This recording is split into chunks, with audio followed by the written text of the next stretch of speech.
In the land of grills, welcome back, folks. We're going to be doing a challenge today. We've got portable griddles. Two big names, Weber and Blackstone.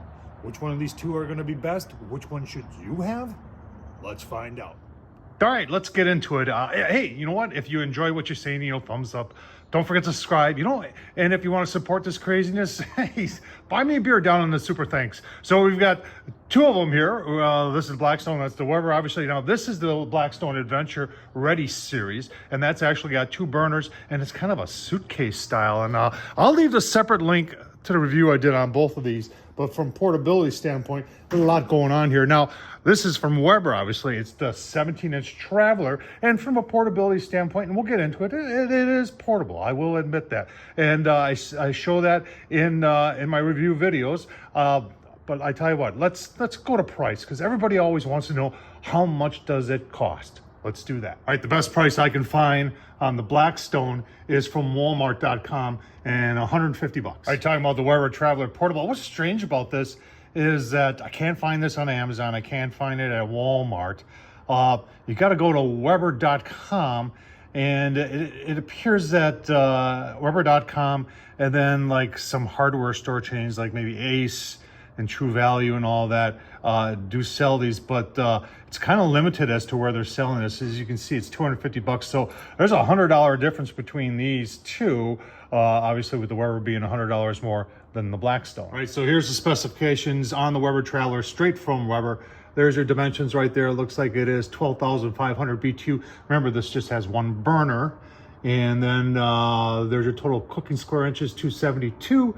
And there's your dimensions. And then when it comes to portability, 42, let's just call it 43 pounds. But one thing that I found out about this griddle after using it for a couple times is that the portability aspect of it is actually, if you don't mind making two trips, not that bad, because this griddle top, which is steel, this is, you see they got those two pockets there where you can put your hands, and it's easy to remove this and take this separately, and that makes the loads a lot lighter.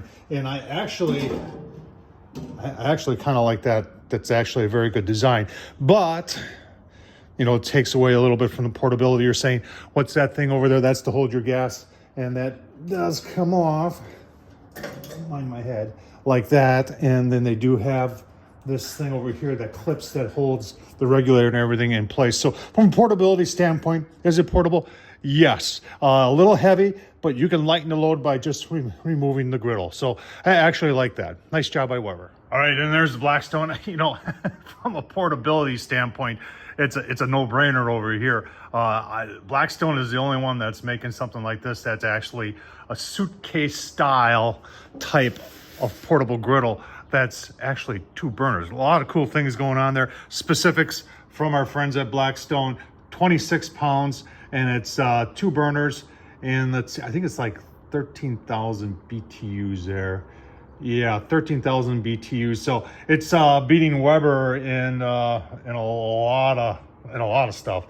So let's dive a little bit deeper into both of them. All right, we got two totally different styles of cooking tops here, and they're both about the same in square inches. I think this is 272 square inches. This is 280. So obviously the Blackstone's a little bit bigger. We've got, in order to keep the weight down, this is an aluminum griddle top on here, whereas this is where all the weight is in this unit. It is steel, and you can see it's good and thick.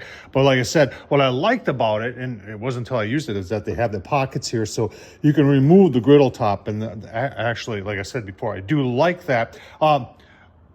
Non-stick coating on there. We're going to see how long that lasts. I've read some stories about people say it flakes off. I haven't seen that yet. This does not come seasoned. You got to season it, so it's a traditional griddle. You've got, and on the Weber here, you've got where you've got a grease tray right here out front, and that comes out right down there. And do I like it? Well, I was doing taters on there, and they're getting a lot of taters down there. Whereas the Blackstone has more of the traditional Blackstone back where it comes out there. Am I a fan of either one? I'm indifferent to it. They both work, they both do their job. So they both have leveling feet. You can see there's a leveling feet on the Weber, and you'll just have to take my word for it. Those little things right there, those great things, they can screw in and out. There's 4 of them. So there are leveling feet on both. Both grills have hoods. Right off the bat, the Weber's going to take the cake there because it's a little bit more sturdy than this thing. And there is only one latch, and a lot of people have pointed out there's only one latch on the Blackstone, although there is a little screw there. You can take that off and lay that down if you think it's going to be too windy. Whereas you've got no latches, but you've got 2 heavy-duty hinges on the Weber. With the hoods, you've got these tie-downs, latches, that hold the lid in place, whereas that's just by gravity. Controls, you've got a clicker right here, no battery needed, and you've got 2 burners, and then on the Weber you have the same style clicker, no battery needed, and then just the 1 burner. All right, I showed you the grease tray on the Weber. If you're wondering where the Blackstone one is, so they hide that in the back, and it fits in like that, and then to store it, you gotta put it in like that. And then, hope you can see this, put that latch down, making it truly portable. So it's your choice, but obviously you've got a whole lot more room for grease on the Weber as opposed to the Blackstone. All right, we'll take a look at both burners. Starting with the Weber, a single burner on the Weber. It is stainless steel. If you're wondering what this thing is, that's that little chute that goes down to your grease tray. And you see it does build up some product in there. Now, talking about the burner, and Weber's kind of doubled down on the Weber Traveler series, having just 1 burner. And I've got their portable Traveler right there, gas grill. And I love the thing, but the biggest criticism on that, 1 burner. And it seems like they took that same 1 burner attitude and put it in the Traveler Griddle series. So I think they could do themselves a big favor by having 2 burners on the whole Traveler series. Well, let's get to the burners on the Blackstone. Here's my criticism of this thing. Yeah, that top, in order to make it portable and hold it like we got it right now, is held into place. And I'll show you on this side, there's 2 tabs that go into the frame. And on this side, you've got this guy right here. And I don't know if I could do this one-handed. I don't think so, because you got to push in and you got to turn at the same time, which locks the lid in place. It's, for lack of better words, folks, it's kind of a pain in the butt. All right, it's a 2-handed operation to hold that thing up and get it out. But once you get it out, there's your griddle top. And let's just take a closer look here. Mind my shoulder here. But there's that thing I was talking about, and how that has got to turn to fit in that guy right there. And then there's 2 tabs that fit in these 2 slots over here. I mean, you've got to play with it a bunch, but we're talking about the burners. Now, here's what I'm impressed with.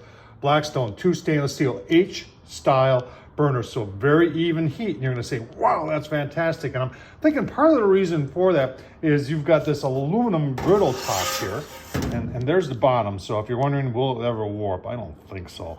They did a very good job, and if anybody would know how to make a griddle top, I would think it would be Blackstone. So there's some of my criticism of that. Now let's take a look at the regulator. All right, so that's where the regulator stores. It stores underneath the griddle, and I purposely leave mine out so I don't have to go through the whole process of removing that gosh darn thing.